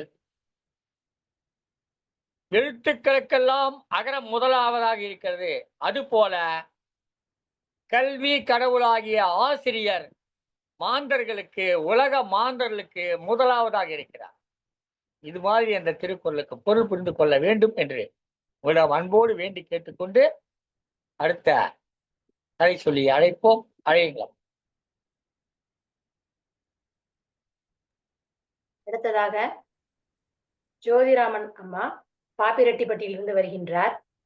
மேனாட்டு அறிஞர்கள் நமது திருக்குறளுக்கு தொண்டு செய்ததை பார்த்தோம். அதை போலவே நம் தமிழ்நாட்டு அறிஞர்களும் இத்துறையில் தொண்டு செய்துள்ளனர். திரு கிருஷ்ணமாச்சாரியார், திரு திருநாவுக்கரசு, திரு ராஜாஜி, திரு திருவாசகமணி, அந்த வரிசையில் நமது ஐயா கவிச்சுடர், பாரதிச்சுடர், தமிழ்ச்சுடர், நீலகண்ட தமிழன் ஐயாவும் தற்பொழுது திருக்குறள் தொண்டாற்றி வருகின்றார் என்று சொன்னால் அது மிகையாகாது. அடுத்ததாக வாருங்கள், ஜோதிராமன் அம்மா பாப்பிரெட்டிப்பட்டி. என ஈன்ற தாய்க்கும் தாயுமானவராம் என் தந்தைக்கும் முத்தமிழுக்கும் முதல் வணக்கம். தலைவராம் ஐயன் வள்ளுவரையும் செயலராம் பாரதிதாசன் அவர்களையும் பாரதிச்சுடர் தமிழ்ச்சுடர் திரு நீலகண்ட தமிழன் அப்பா அவர்களையும் வணங்கி, ஒருங்கிணைப்பாளர் கவிநிலவு ஆஷா சித்திக்கு அம்மா அவர்களையும் எழிலரசி அம்மா அவர்களையும் மற்றும் சக கவி ஆளுமைகளுக்கும் வணக்கம் கூறி, சங்கத்தமிழ் இலக்கிய பூங்கா நடத்தும் கதை கூறு திருக்குறளை கதை கூறு என்ற நிகழ்வில் கதை கூற வந்துள்ளது இரா ஜோதி, முள்ளிக்காடு, தருமபுரி மாவட்டம். 2 குட்டி கரடிகளுடன் அது ஒரு அழகிய கரடி குடும்பம். அம்மா அம்மா பசிக்குதுமா பசிக்குதுமா. இதோ ஒரு நிமிடம் குழந்தைகளே இருங்கள். அடடா, பழம் தீர்ந்துடுச்சே. இரு 2 பழம் இருக்குது, சாப்பிடுங்க. அப்பா வெளியில போய் பழமெல்லாம் சேகரிச்சுட்டு வருவாரு. அங்கே அப்பா வருகிறார். நான் இப்பவே போய் தேனும் பழமும் கொண்டு வரேன். மழை வேற வர மாதிரி இருக்கு, மழை வருவதற்குள் வந்து சேர்ந்துடுறேன். குடும்பத்திற்காக மிகவும் கஷ்டப்படுகிறார். மழையுடன் இடி மின்னல் வேறு, எப்படி போய் திரும்புவாரோ தெரியவில்லையே. கரடியார் உணவு தேட செல்லும் அந்த வேளையில் காற்றுடன் மழை, இடி, மின்னல், காட்டாற்று வெள்ளம் கரை புரண்டு ஓடுகிறது. கரடி ஒரு காய்ந்த மரத்தை குறுக்கே போட்டு அதன் மீது ஏறி மறுபக்கம் சென்றது. தேடி சென்று தேனை, பழங்களை சேகரித்து கொண்டு திரும்பியது. அப்போது, ஐயோ, எங்களை காப்பாத்துங்க காப்பாத்துங்க காப்பாத்துங்க என்ற குரல் கேட்டது. அடடே, முயல் குட்டிகள் நீரில் அடித்து செல்கிறதே. இதோ நான் வரேன், என் கையை கெட்டியாக பிடித்துக் கொள்ளுங்கள், பயப்படாதீர்கள். முயல் குட்டிகளை கரடியார் காப்பாற்றினார்.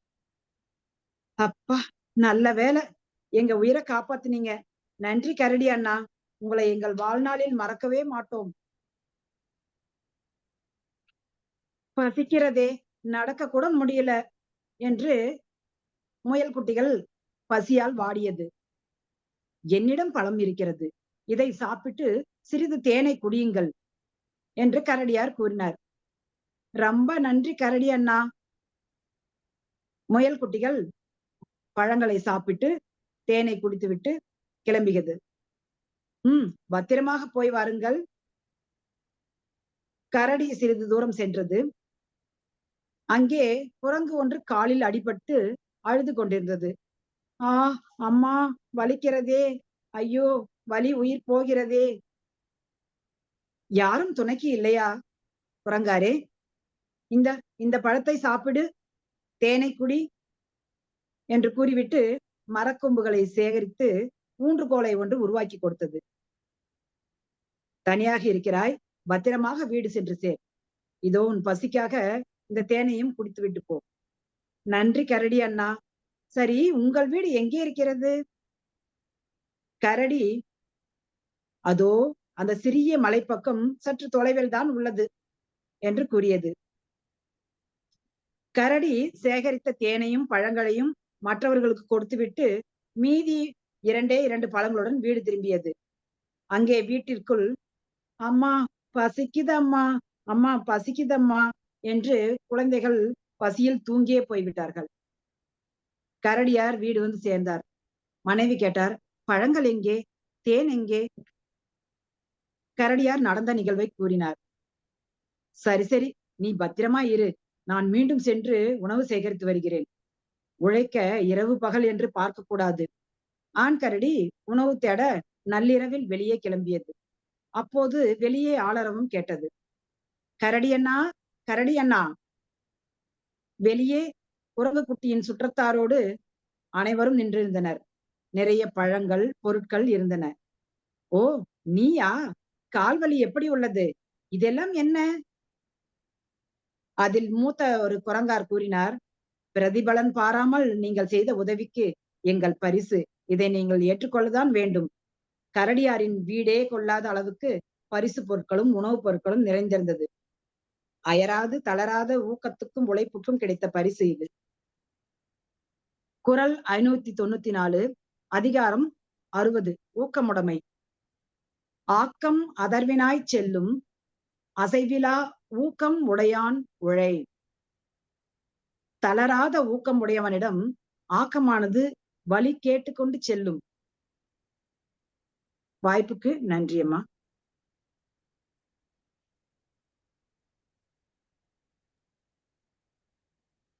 மிக அருமையான கதையை கூறினீர்கள் அம்மா.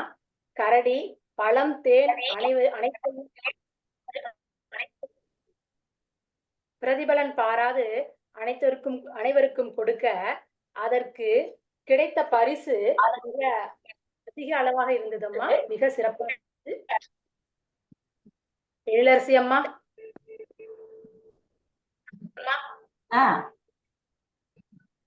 ஜோதி அம்மா மிக சிறப்பு. அழகா சிறுவர் முயல் குட்டிகள் படக்கதையை பார்த்தது போன்று ஒரு படக்கதை மிக சிறப்பாக. ஜோதி அம்மா ஊக்கம்ங்கிறது ஊக்கம்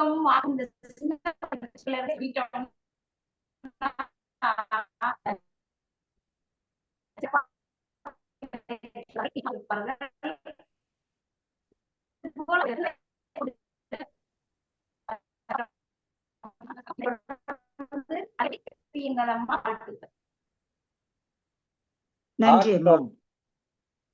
ஆக்கம் அதர்வினாய் செல்லும்.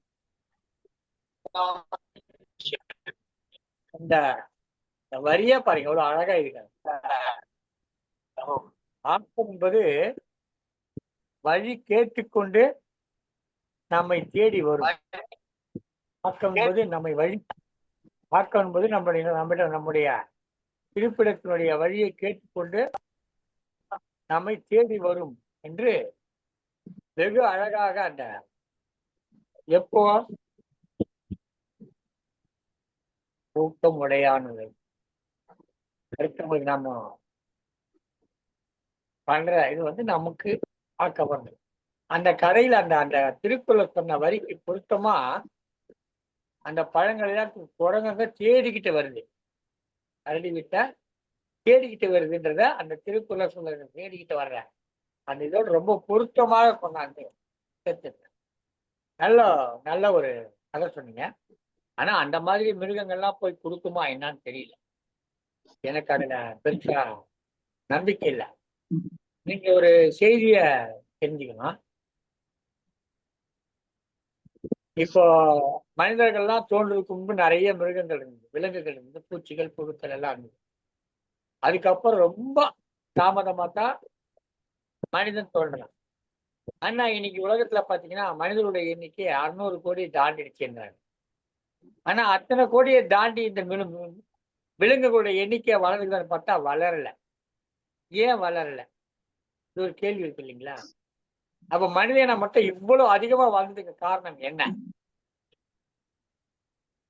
ஒரே ஒரு செய்தி தான், மிக நுட்பமான செய்தி.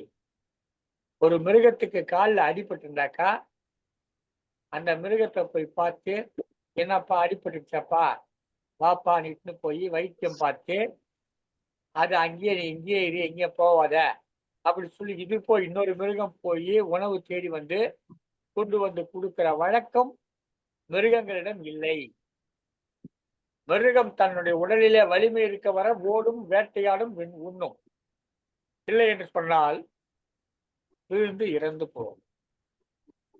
இப்படி ஆகிறதுனால அந்த இனம் தழைக்கவில்லை. மனிதன் அப்படி கிடையாது. நம்ம ஊர்ல ஒருத்தருக்கு உடம்பு சரியில்லைன்னா அடுத்தவங்களுக்கு உதவி செய்வோம். நம்ம வீட்டுல ஒருத்தருக்கு உடம்பு சரியில்லைன்னா அவங்கள கூட்டிட்டு போய் மருத்துவமனை கூட்டிட்டு போவோம், அல்லது மருந்தை கொடுப்போம், அவங்களுக்கு உணவு கொடுப்போம், பாதுகாப்போம், அவர்களை காப்பாற்றுவோம். இப்படி காப்பாற்றுகிற இந்த பரிவு என்கிற ஒரு செயல் இருக்கிறது.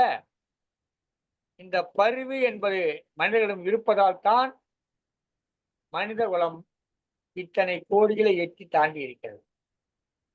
அந்த பரிவு என்பது இல்லாத போது காசா, இஸ்ரேல், ஈரான் போன்ற நிகழ்வுகள் நிகழும். ஐயோ அங்க குண்டு போட்டா நம்ம மாதிரி ஒருத்தர் செத்து போவானே, ஒரு உயிர் போகுமே, ஒரு குடும்பம் நின்று தவிக்குமே, ஒரு குழந்தை பசியோடு இருக்குமே, ஒருத்தர் பசிக்காக அல்லாடுவாரே என்ற எண்ணம் அவனுக்கு இருந்திருந்தா அதை போட்டுக்க மாட்டான். காசா மேல குண்டு போட்டது.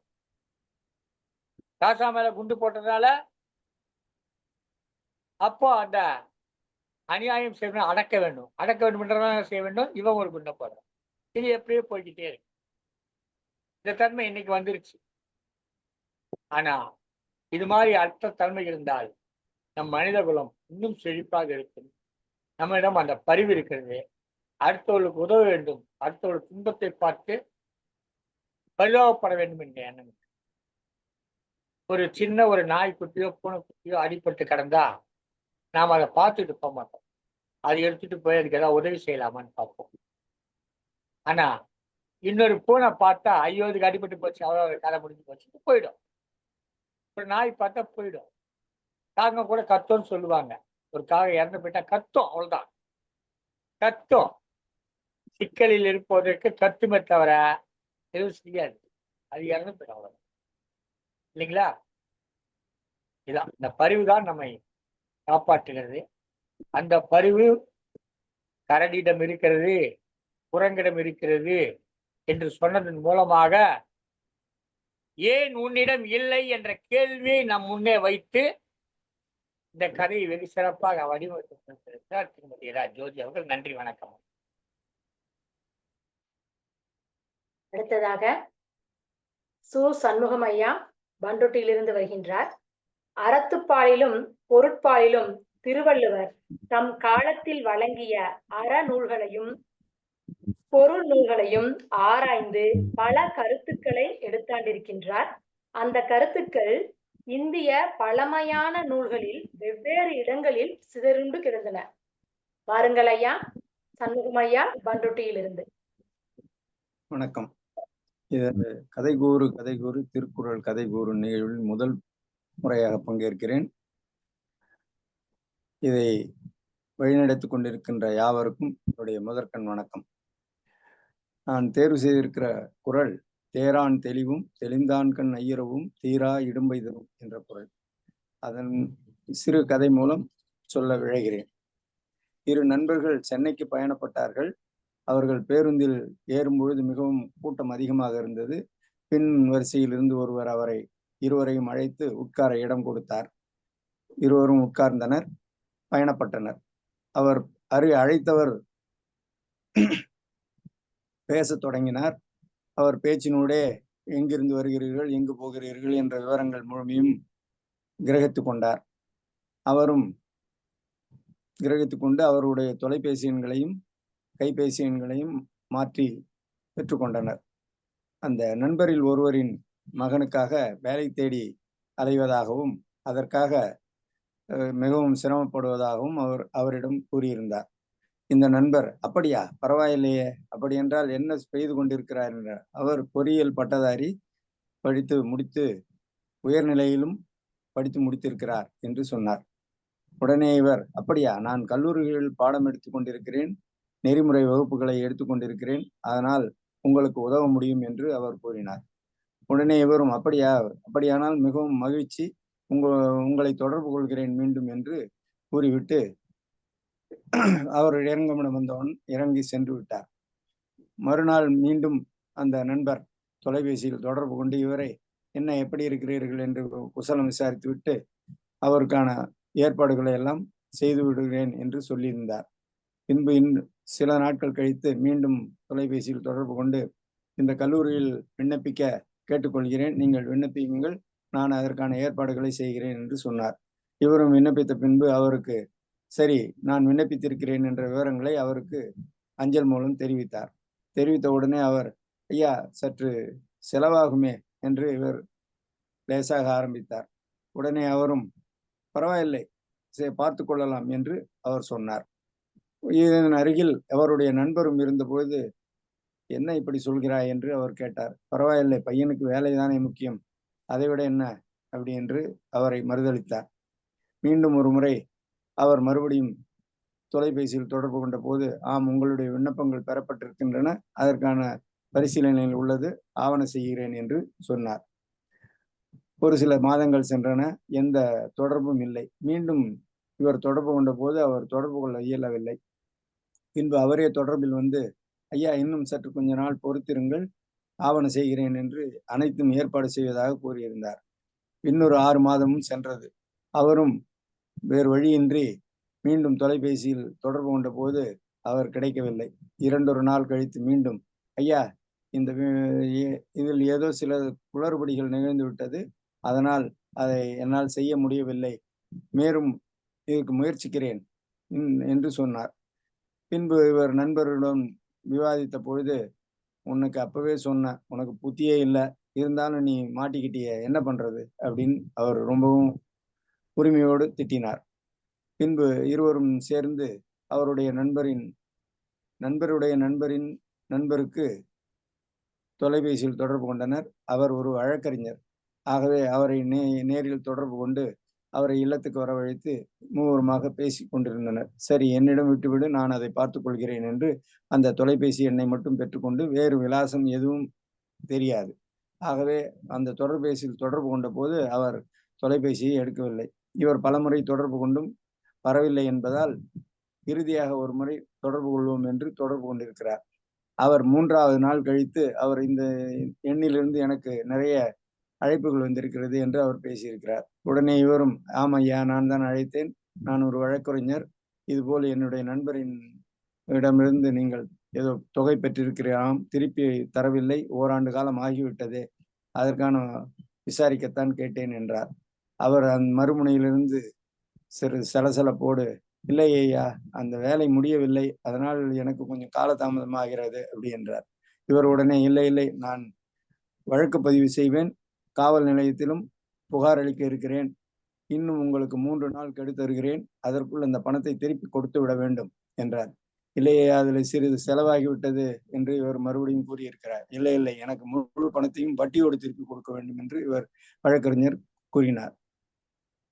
4 நாட்கள் ஆயிற்று, 5 நாட்கள் ஆயிற்று, மறுபடியும் தொடர்பு இல்லை. பின்பு அவரே தொடர்பு கொண்டு, நான் இன்று வருகிறேன், எங்கு வர வேண்டும் என்று கூறுங்கள் என்றார். சரி என்று இவரும் இவருடைய நண்பர் மூவருமாக சென்றனர்.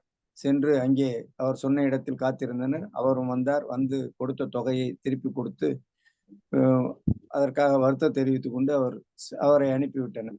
பின்பு இவர் நண்பர் பெற்றுக்கொண்ட தொகையிலிருந்து ஒரு 10% தனது வழக்கறிஞராக பெற்றுக் கொடுத்தவர் அவர் அதை வாங்க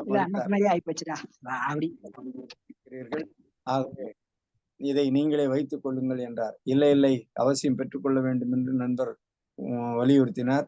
அவருடைய நண்பர், இல்லடா, வாங்கிக்கடா சொன்னார். இல்லடா, உனக்காக நான் செய்துட்டு நான் எப்படி காசு வாங்க முடியும் அப்படின்னு சொல்லி அவர் மறுதளித்தார். பிறகு ஒரு வழியாக செலவான அந்த எரிபொருளுக்கான தொகையை மட்டும் பெற்றுக்கொள்கிறேன் என்று ஒரு 500 ரூபாய் மட்டும் பெற்றுக்கொண்டார். இவ்வாறாக இந்த நிகழ்வு முடிந்தது. இதிலிருந்து நாம் தெரிந்து கொள்வது என்னவென்றால், பல நாள் பள்ளியிலிருந்து படித்த நண்பர் சொன்ன ஒரு சொல்லை கேளாமல் இருந்து புதிதாக பழகியவரிடமிருந்து அவருடைய நம்பி ஒரு தொகையை கொடுத்து ஏமாந்து விடாமல் மிகவும் சிரமமாகிவிட்டது. திருவள்ளுவர் இடும்பை தரும் என்று மிக சிறப்பாக சொல்லியிருக்கிறார். இதனை நாம் பின்பற்றுவோமாக. நன்றி, வணக்கம்.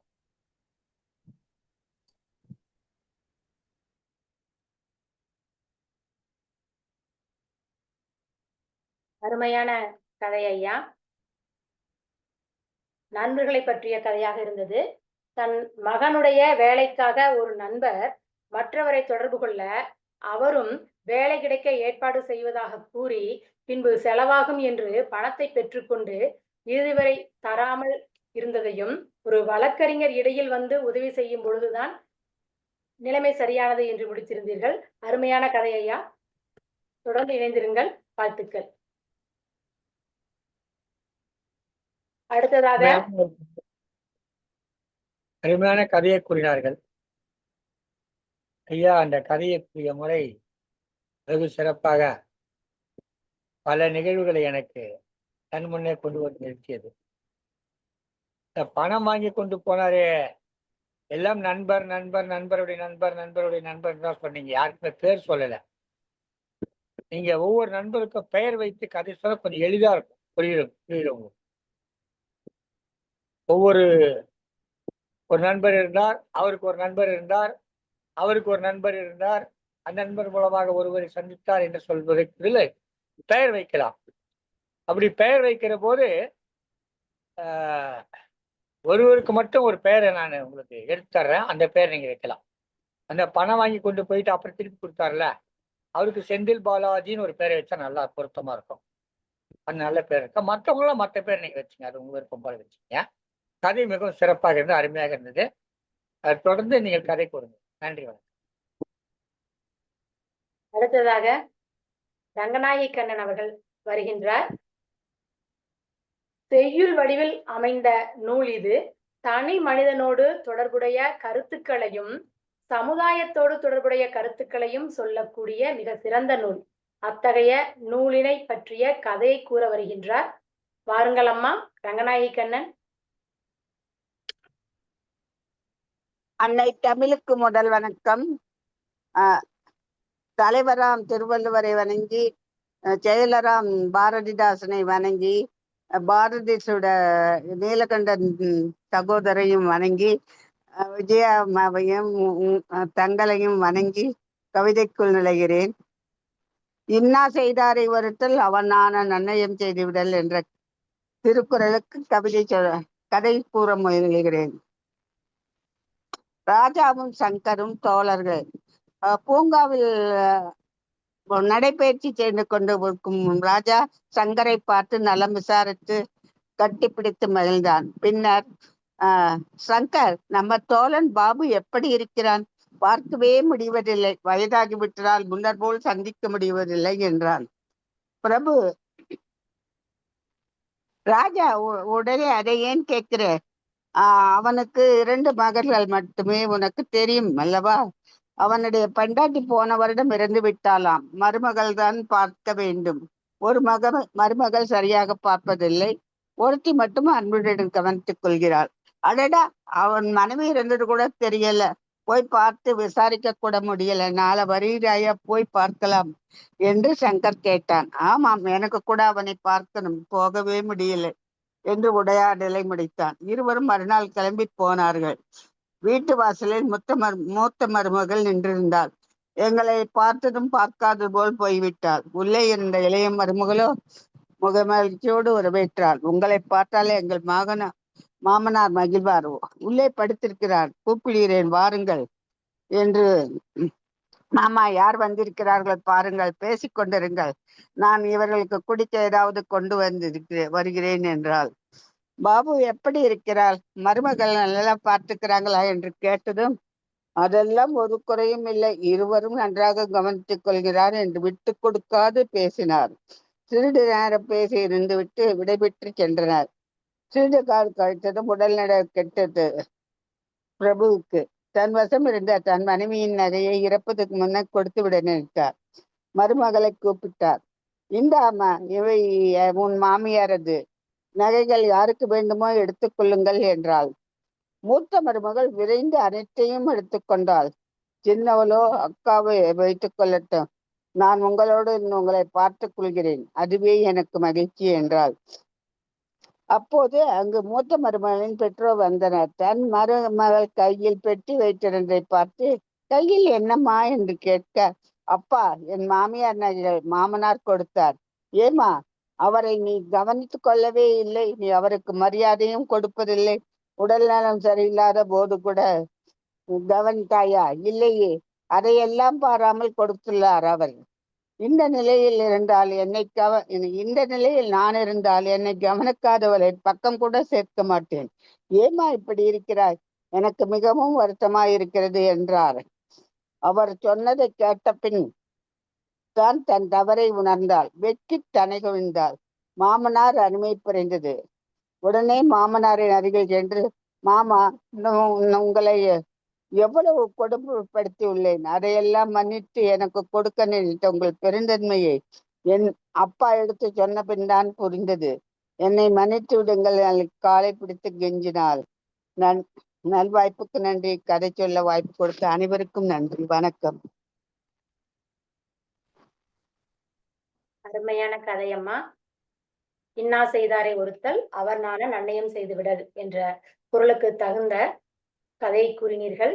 சங்கர், ராஜா, பிரபு, மருமகளுடைய பெற்றோர் என்று பல கதாபாத்திரங்களை வைத்து கதையை சிறப்பாக நகர்த்தி சென்றிருந்தீர்கள்.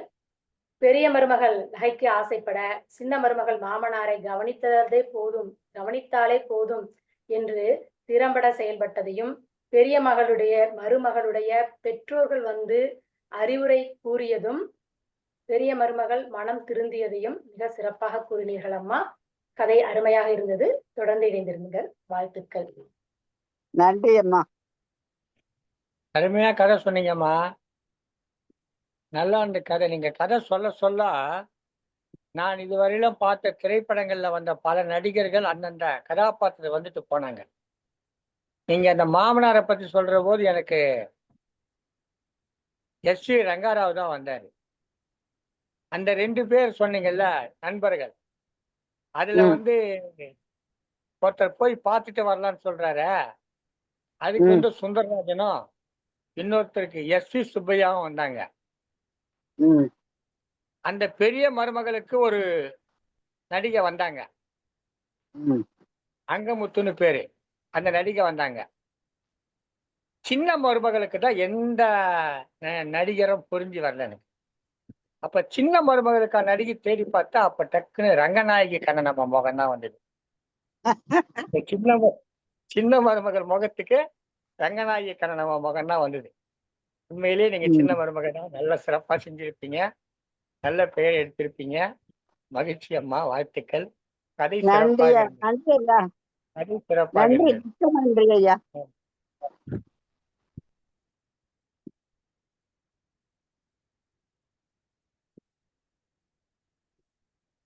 ஏன் வேறு யாராவது இருக்கிறார்களா? சரிங்கய்யா. திருக்குறளை ஒட்டி அருமையான கதைகளை எல்லாம் எடுத்து கூறினார்கள். ஒவ்வொரு கதையும் மணிமணியாக இருந்தது. வள்ளுவரே இந்த கதைகளை எல்லாம் கேட்டிருந்தால் மிக மகிழ்ச்சி அடைந்திருந்தார். அந்த வகையில கதைகளை சொன்னார்கள்.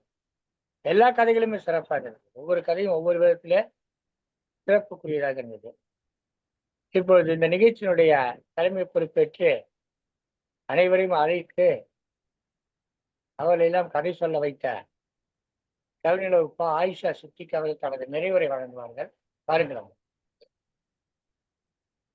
தானே முழுது உணர்ந்து தன் தமிழின் வெண்குரலால் ஆனா அறமுதலா அந்நான்கும் ஏனோருக்கு ஊழின் உரைத்தார்க்கும் ஒள் நீர் முகிலுக்கும் வாளி உலகு என் ஆற்றுமற்று நக்கீரர் திருவள்ளுவ மாலை. தானே வேதப்பொருள் அனைத்தையும் அறிந்து தன்னிய தமிழின்கண் குரல் வெண்பாக்களால் விட்டு நீங்குதல் கூடாத அறம் முதலாகிய அந்நான்கு பொருள்களையும் அவற்றை அறியாதவர்களுக்கு அவர் எளிதில் அறிய முறையாக சொல்லி அருளிய திருவள்ளுவருக்கும் ஒள்ளிய நீரை தந்த மேகத்துக்கும் இவ்வுலகம் எதிர் நன்றி யாது செய்யும்? செயற்கிடந்தது ஒன்றும் இல்லை.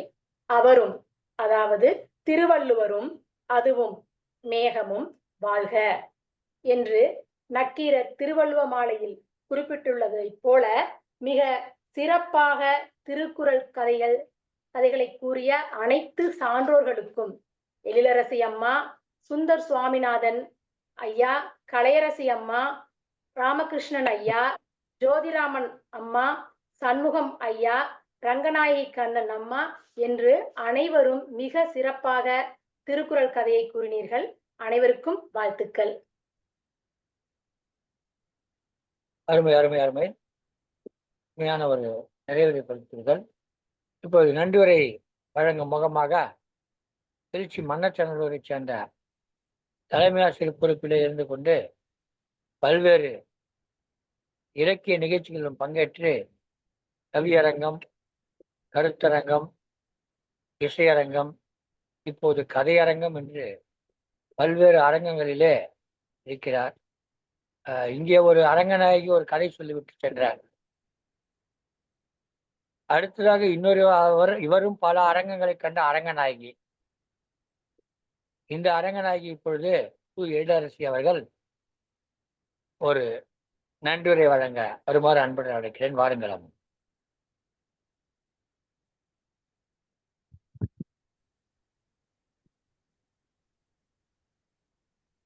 ஐயா, என்னையா நன்றி சொல்றீங்க?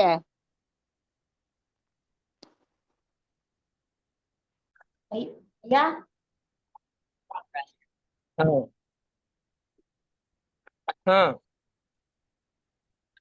சங்கத்தமிழ் இலக்கிய பூங்காவின் ஒரு மைல்கல்லாய் விளங்கும் கதை கூறு திருக்குறளை கதை கூறு என்று இந்த மிகச் சிறந்த ஒரு நிகழ்வை ஏற்படுத்தி கொடுத்து அதற்கு ஒருங்கிணைப்பு பணியாற்ற என்னையும் கவிநிலவு ஆயிஷா சித்திக் சகோதரி அவர்களையும் நியமித்து மிகச் சிறப்பான கதை சொல்லிகளை அழைத்து அருமையான கதைகளை கூற வைத்த எங்களையெல்லாம் நல்வழி நடத்தி வரும் பாரதி சுடர் தமிழ் பணி செம்மல் நீலகண்ட தமிழன் ஐயா அவர்களுக்கும் இன்றைய நிகழ்விற்கு தலைமை ஏற்று மிக சிறப்பாக அழைத்து அனைவரையும் கதை கூற வைத்த சகோதரி ஆயிஷா சித்திக் அவர்களுக்கும் மற்றும் சிறப்பான கதைகளை எங்களுக்கு நவின்று திருக்குறளில் இவ்வளவு அழகான கதைகளை எல்லாம் கூற முடியும் என்று எடுத்துக்காட்டாக விளங்கிய அனைத்து கதை சொல்லிகளான ஆளுமைகள் அனைவருக்கும் என்னுடைய சங்கத்தமிழ் இலக்கிய பூங்காவின் சார்பாக மனமார்ந்த நன்றிகளை தெரிவித்துக் கொண்டு இந்நிகழ்வை வலையொலியில் சங்கத்தமிழ் தொலைக்காட்சி வலையொலியில் சிறப்பாக வலையொலி பதிவு செய்யும் மேலாண் இயக்குனர் திருக்குறள் தொண்டர் சிவகாமி சண்முக சுந்தரம் அம்மா அவர்களுக்கும் ஜெர்மனி தமிழ் அருவி வானொலி நிலைய இயக்குனர் நைனே விஜயன் ஐயா அவர்கள் மற்றும் அம்மா அவர்களுக்கும் இதை நூல் பதிப்பகம் செய்யக்கூடிய விஜயா அம்மா அவர்களுக்கும் நூல்வயல் பதிப்பகத்திற்கும் அவ்வை உலக தமிழ் சாதனை சங்கம் அவர்களுக்கும் எங்கள் மனம் நிறைந்த நன்றிகளை தெரிவித்துக் கொண்டு இடம் சாருகிறேன். நன்றி, வணக்கம். தொடர்ந்து இந்த நிகழ்வில் கலந்து கொண்டு திருக்குறள் கதை கூறுமாறு அனைவரையும் அன்போடு மீண்டும் ஒரு முறை கூறி நன்றிகளை தெரிவித்துக் கொள்கிறேன். நன்றி, வணக்கம். அருமையான ஒரு நிகழ்ச்சி நடைபெற்றிருக்கிறது. இது போன்ற ஒரு நிகழ்ச்சியில் நீங்களும் பங்கேற்க விரும்பினால் சங்கத்தமிழ் இலக்கிய பூங்காவை தொடர்பு கொள்ளுங்கள். 7401 7415 இந்த எண்ணில் தொடர்பு கொண்டு நீங்களும் இது போன்ற நிகழ்ச்சிகளில் இன்னும் பல்வேறு நிகழ்ச்சிகளில் பங்கேற்கலாம் என்று கூறி வணக்கம் கூறி நிகழ்ச்சி நிறைவு செய்கிறோம். மீண்டும் அடுத்த நிகழ்ச்சியில் சந்திக்கும் வரை வணக்கம் கூறி விடைபெறுவது உங்கள் தமிழன்பன் நீலகண்ட தமிழன், சங்கத்தமிழ் இலக்கிய பூங்கா. நன்றி, வணக்கம்.